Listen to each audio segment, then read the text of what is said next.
আজকে আমি মুরগি রান্না করব। মুরগিটা কিভাবে রান্না করছি আপনাদেরকে দেখাই দিচ্ছি। এখানে আমি পেঁয়াজ আর তেজপাতা দিয়ে দিলাম। অনেকেই একটা কমন কথা বলে যে ফার্মের মুরগি রান্না করলে নাকি গন্ধ লাগে, তো ওই গন্ধটা যাতে না থাকে ওরকম ভাবেই হচ্ছে রান্নাটা করব আজকে। দিয়ে দিলাম মরিচের গুঁড়া, পরিমাণ মতো লবণ, একটু মশলাটা মিশিয়ে নিচ্ছি, মানে মরিচ আর লবণের যে মিশ্রণটা ওইটা মিশিয়ে নিচ্ছি। এখানে হালকা একটু পানি দিয়ে দিচ্ছি। এখন চিকেনগুলো এক এক করে দিয়ে দিচ্ছি। রুটি বা গরম ভাতের সাথে খুবই মজা এভাবে করে রান্না করলে। আমি মাংসটা একটু কষিয়ে নেব, যে তেলটা আছে তেলটার সাথে মাংসটা কষিয়ে নেব। এটা আপনারা চাইলে আগে মাংসটা হচ্ছে ভেজেও নিতে পারেন তেলের সাথে, বাট আমি একটু মরিচ আর লবণ দিয়ে ভাজবো এই জন্য যে যাতে মশলাটা খুব ভালোভাবে মাংসের গায়ে গায়ে লেগে যায়। দিয়ে দিব পরিমাণ মতো হলুদের গুঁড়া, গরম মশলার গুঁড়া, জিরার গুঁড়া, আদা রসুন পেস্ট।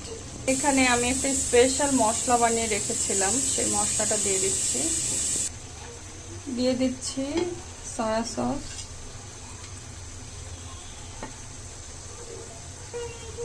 টমেটো সস দিলাম, একটু সয়া সসে ইউজ করব আমি।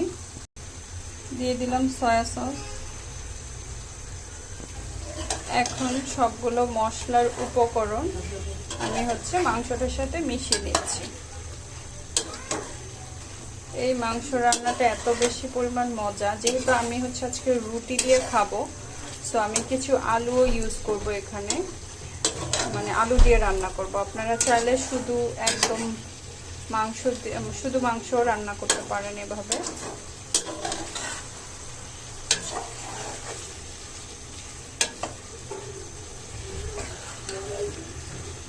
এভাবে করে মাংসটা রান্না করে একদিন বাসায় সবাইকে খাওয়াবেন, দেখবেন আপনার রান্নার প্রশংসা করবে।